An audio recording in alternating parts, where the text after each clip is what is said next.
Good to have you on a Friday. You look really nice. Thank you for joining us this morning. This suit is not going back with you. Let me just announce here now. What is happening? Protest, counter-protest. Protest that says, oh, things are not working, we're not being paid. The quote-unquote governor insisting that he's gotten a court order that has barred them from protest. Now another That's protest. FCT minister. Yes, we are calling him governor. If we're to give it another term, it would be the governor of Abuja. State yet. And then another protest this time around to say he's working. Will he get a court order as well to stop this protest? I think he must get a court order to stop them. Okay, so he must face the law.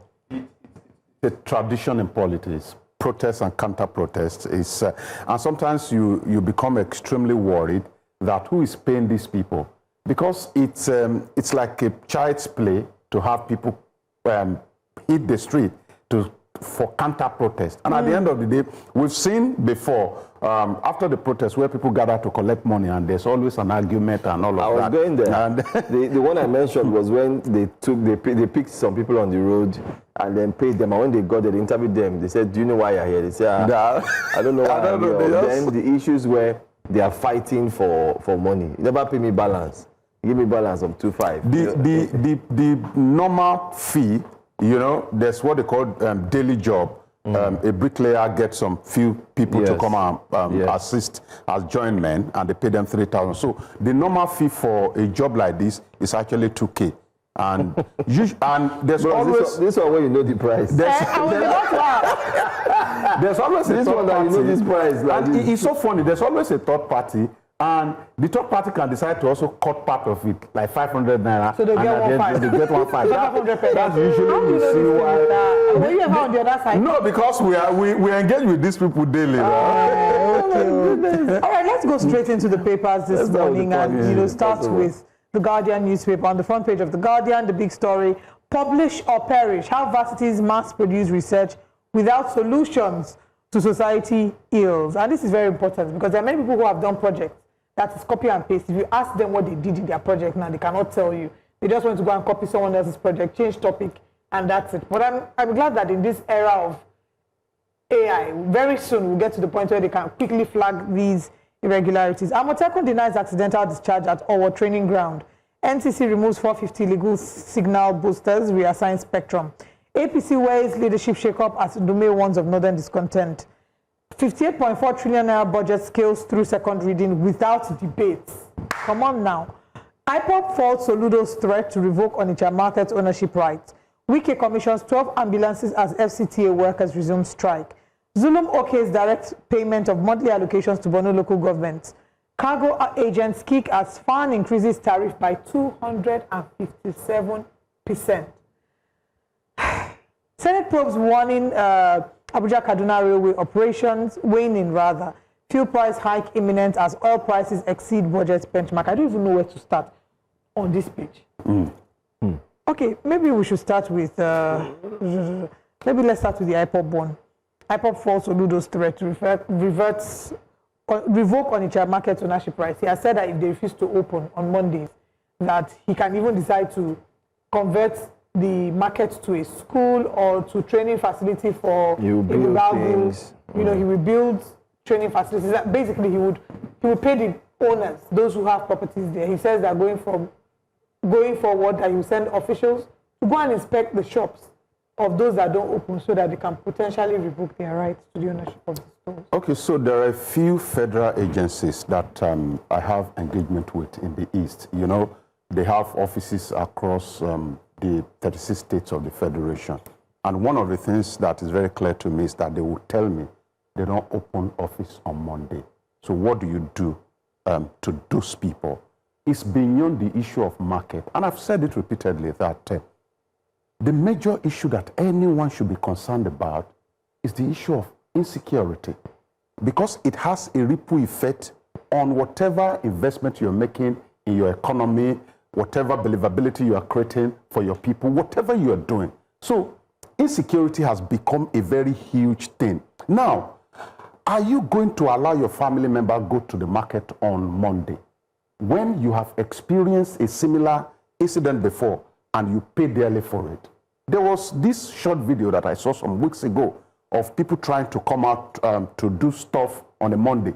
This guy came in a Sienna vehicle, and they were just spraying bullets everywhere. So the thing is not the directive of government. The thing is not about the decision of government. The thing is about the situation of the community. What is the situation of the community? Have you come across as a person who's got a grip on the security situation in the Southeast? The truth is that we can go back and forth, but let the market people resume tomorrow. If there's any incident, the governor will be held responsible. So I think there must, beyond this forcing people to resume, there must be a proper conversation with the federal government. What are we going to do? Ma'am, on Monday, and this is not even a story, on Monday, there are people that are supposed to come from Port Harcourt to Asaba. That's about 3 hours from Port Harcourt. You pass through Imo State, if you know that road very well. On Monday, including even the state-owned transport company of Rivers State. You know what they do? What? They come back to Ugeli. That's about 8 hours from Port Harcourt to get to Asaba. What do you do to that? They cannot try it. You cannot have any conversation of people going out on a Monday in most parts of the East. So they're not going to take you seriously. Impossible? It is not impossible, but government must have shown commitment to resolving the issue of insecurity in the Southeast. As we have it now, we have some porous, you know, I was talking about the other day, I was talking about movement of troops from one place to the other. When you move troops from here to here, this place becomes porous.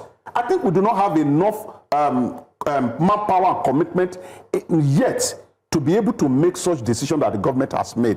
And that is not to say that the governor is not working. That is not to say that the federal government is not trying to tackle insecurity. But I think the issue of commitment and deliberate investment is one question that we'll continue to lay emphasis on. Okay.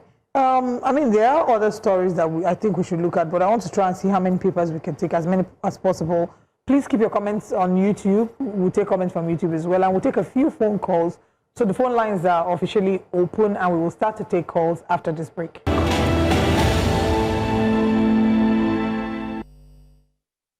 Welcome back to Breakfast Central. We still are taking the front pages of the papers, and now the phone lines are officially open. Please call in if you'd like to speak about any of the stories that are on the front pages. We also want to urge you to drop your comments on YouTube. We'll take a few more comments before we wrap things up here.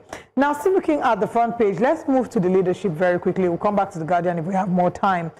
The big story on the front page of the leadership newspaper, Kano APC Ganduje clash with Kwankwaso over Yusuf 2027.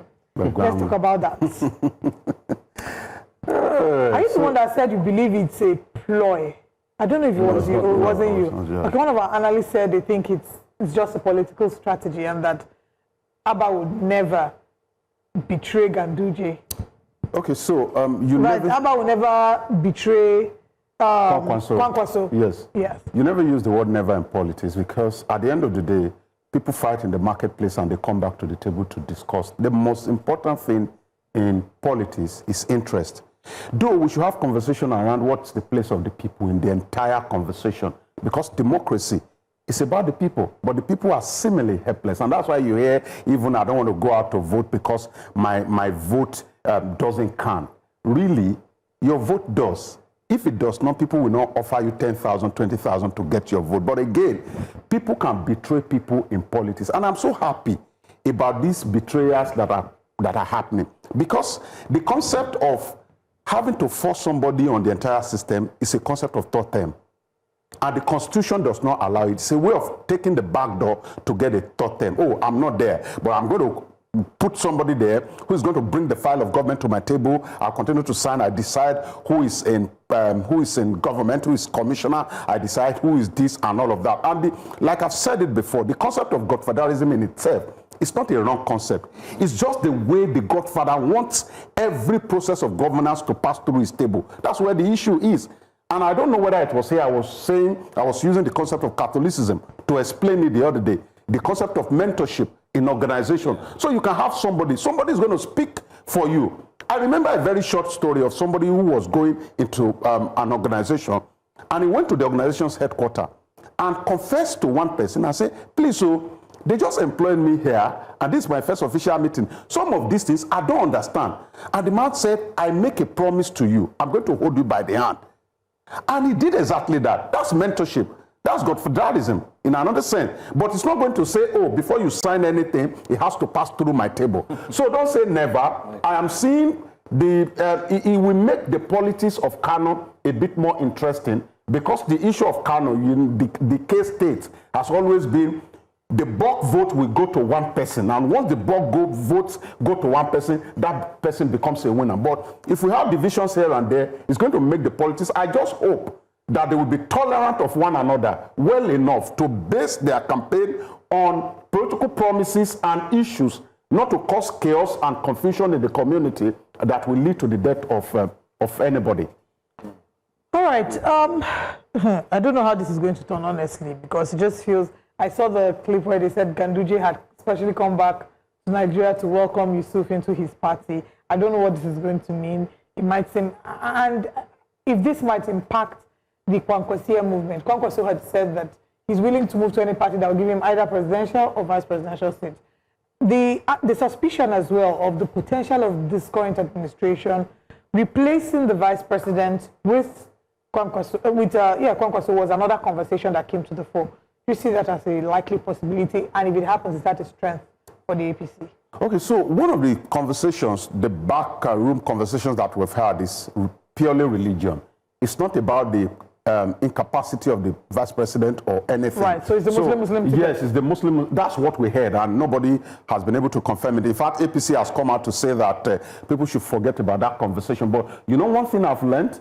Once you see a direction of conversation pointing at one focus repeatedly, then there's an element of truth in it in politics. So there will not be sense in removing a Muslim if the conversation is around the Muslim ticket. And of course, President Tinubu is a bit politically stubborn.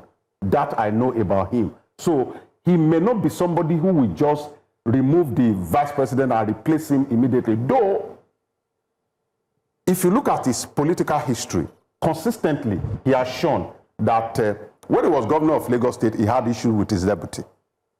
Even at a point when he anointed Fashola, there was a bit of crisis in the first tenure.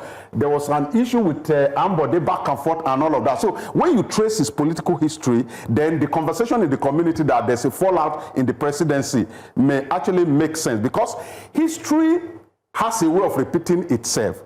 So that may make sense, and that's why I am having this conversation. Immediately you raised it, I would have said, oh, it's not a conversation to have because of what APC said. But when I look at the history of the man who is the president himself, consistently that he's been the chief executive officer, he had always had issue with his deputy. Maybe that's what we are going to see again. Maybe a change will happen. Maybe the community will pacify him, like it's been repeatedly said that may not be a political goal for APC. So let's just see how. But the thing I know is that between now, between February the 1st and August, a lot of things will happen in the political space of Nigeria. And the thing that I would be extremely glad for is that our economy will also do well, because there will be deliberate effort of politicians to ensure that people forget their suffering so that they can come back again to vote. If you say our economy will do well, then this top right corner of the paper... Is Dotun Ojon a Messiah now?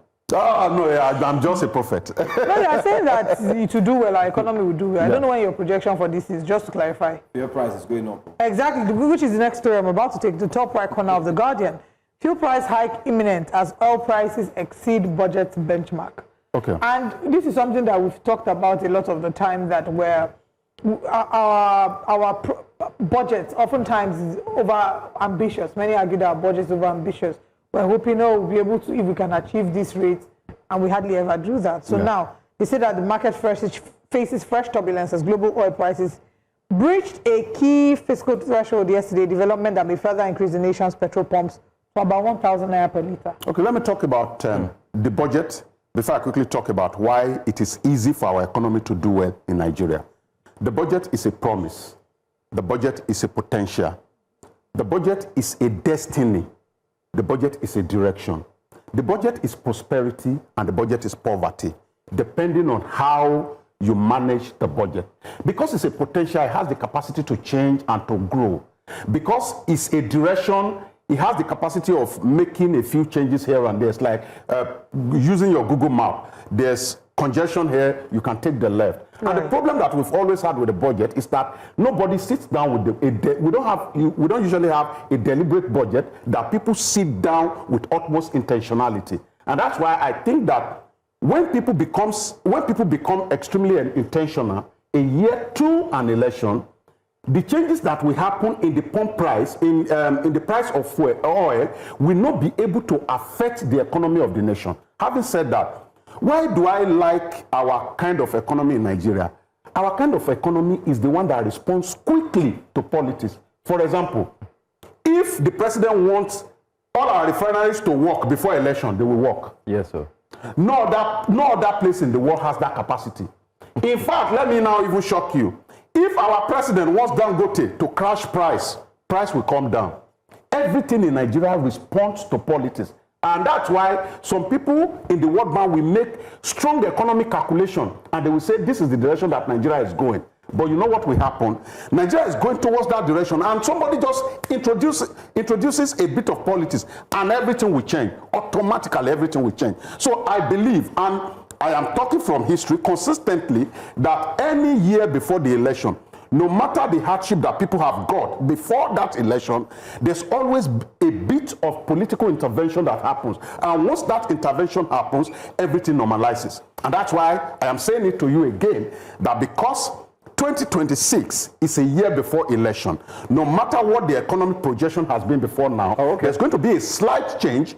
And there's going to be a change in the economic direction that will benefit the people in a way that they will forget their suffering and they will go back to the ballot to cast their vote for, don't let me mention. I know what you're going to. I know what you say. And I kind of like agree with you because when it's time for penultimate period for elections, things that weren't working before start working. And I said it here. That's a pattern that just to highlight one. Yes. Citizens should be wiser than that at the time. It's not about the citizen, it's about a system that responds to politics. Everything, you cannot set up a business in Nigeria. I'm talking from a point of somebody who has set up repeatedly and failed. You cannot set up a business in Nigeria without responding to politics and expect the business to survive.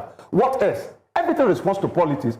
If you are not careful, if you go to your church and preach anyhow sermon, they will lock up your church. Why? Because everything responds to politics. Anyway, so that's why I know that, again, I say it, no matter what the projections have been, 2026 is a great year economically. And I'm not saying that somebody is going to take you back to pre-Tinubu era. I'm not saying that fuel price will go back to where it used to be. But I'm just saying that there will be a bit of respite for the people and they will forget their suffering. So that shows the manner of politicians that we have. Let's go to the next paper very quickly as we have very few more minutes to go.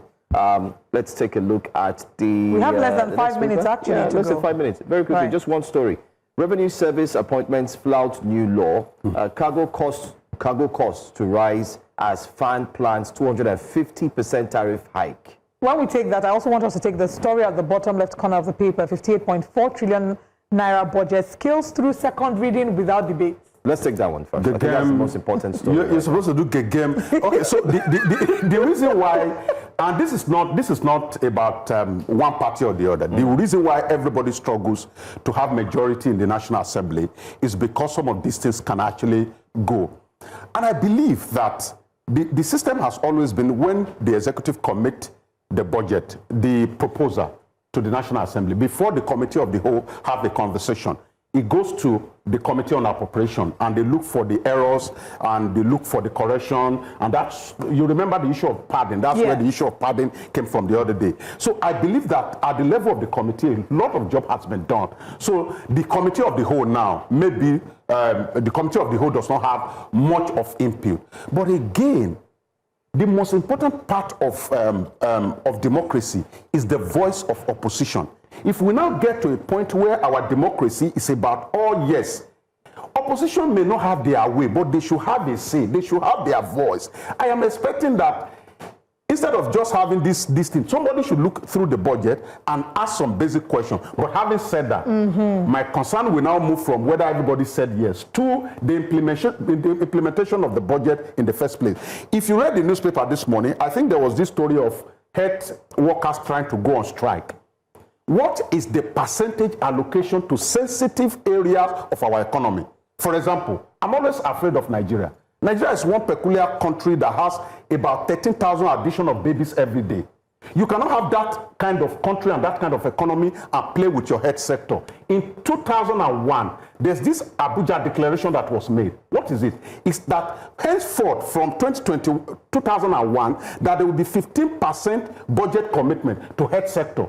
2001. Has that been met? That has not been met. In fact, the last budget, because I've not picked through this one, the last budget, what we had was 4.8% committed to the health sector. So beyond the body of the papers, we must continue to look at the percentage commitment to each of these. The United Nations we've never met up, even the one with education. We've never met up to the percentage. Yes, the United Nations have come to say, UNESCO, yes, United Nations came to say about 25% should be committed to education. Even beyond that, even the implementation of the budget itself, if you look at, we've seen a carryover of budget from year to year, from 2024 to 2025. They had even said that no new capital project should be infused into the budget because we had not yet executed the one from 2024. Guess what? The MDAs included new capital projects reflected in 2026. So I think, like you said, it's beyond the proofreading. What are you even going for? Let me shock him. Ekiti State's 2026 budget has the following: 68 million naira for health,